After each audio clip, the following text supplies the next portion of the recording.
Hamilton Howard Fish, commonly known as Albert Fish, was notorious for being one of the vilest pedophiles, serial child killers and cannibals of all time.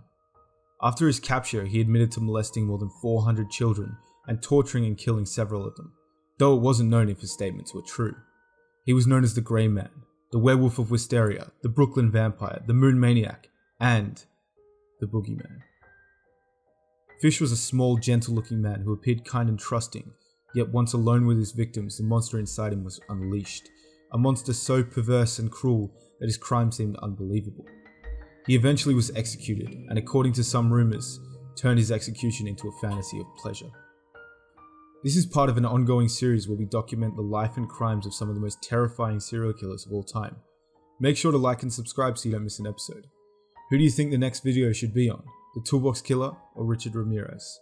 To have your say in the series, comment down below. Now let's get into the video.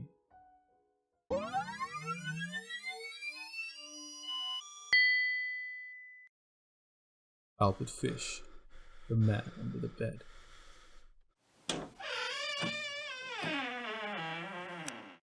Fish was born on May 19, 1870, in Washington, D.C., to Randall and Ellen Fish.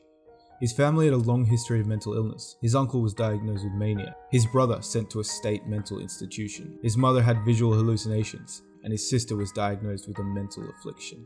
His parents abandoned him at a young age. He was sent to an orphanage, a place of brutality, where he was exposed to regular beatings and sadistic acts of brutality.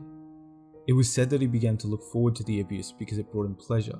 When he was asked about the orphanage, Fish remarked, "I was there till I was nearly 9, and that's where I got started wrong. We were unmercifully whipped. I saw boys doing things they should not have done."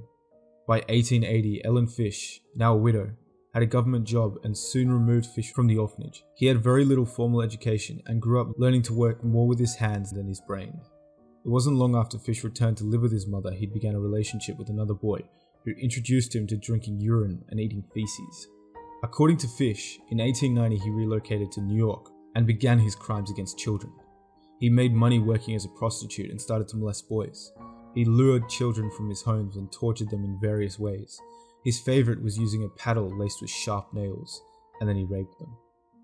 As time went on, his sexual fantasies with children grew more fiendish and bizarre, often ending in murdering and cannibalizing them.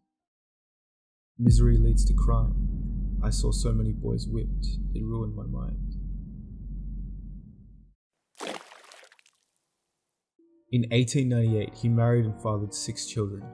The kids led average lives until 1917, when Fish's wife ran off with another man. At that time, they recalled Fish occasionally asking them to participate in his sadomasochistic games. In one such game, he asked the children to paddle him with a nail-filled paddle until blood ran down his legs. He also enjoyed pushing needles deep into his skin. After his marriage ended, Fish wrote to women listed in personal columns of newspapers, describing in graphic detail the sexual acts he would like to share with them. The descriptions were so vile and disgusting that they were never made public, although they later were submitted as evidence in court. According to Fish, no women ever responded to his letters asking them for their hand in administering pain. Fish developed a skill for house painting and often worked in states across the country. Some believed he selected states largely populated with African Americans because he thought the police would spend less time searching for the killer of an African American child rather than a Caucasian one. Thus, he selected black children to enjoy his torture using his instruments of hell, which included the paddle, a meat cleaver, and knives. None of us are saints.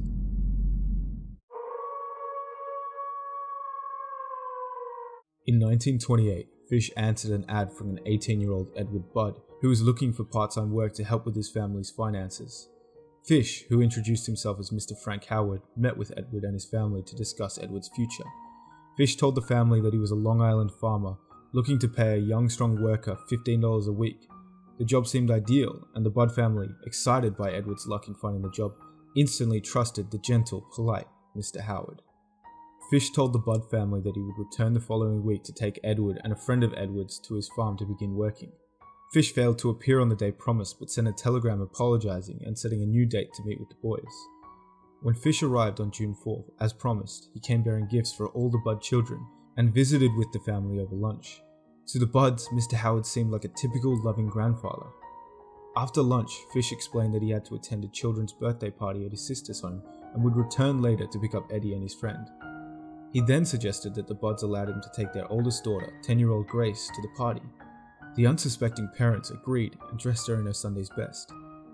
Grace was never seen alive again. I always had a desire to inflict pain on others, and to have others inflict pain on me. I always seemed to enjoy everything that hurt.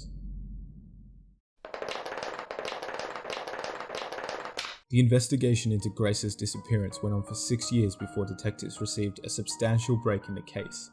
On November 11, 1934, Mrs. Budd received an anonymous letter giving grotesque details of the murder and cannibalism of her daughter. The writer tortured Mrs. Budd with details about the empty house her daughter was taken to in Worcester, New York, how she was stripped of her clothing, strangled, and cut into pieces and eaten. As if to provide some solace to Mrs. Budd, the writer stated emphatically that Grace had not been sexually assaulted. Tracing the paper the letter was written on eventually led police to a flophouse where Fish was living. Fish was arrested immediately, confessing to killing Grace and other children. Fish, smiling as he described the grisly details of the tortures and murders, appeared to detectives as the devil himself. I like children. They're tasty.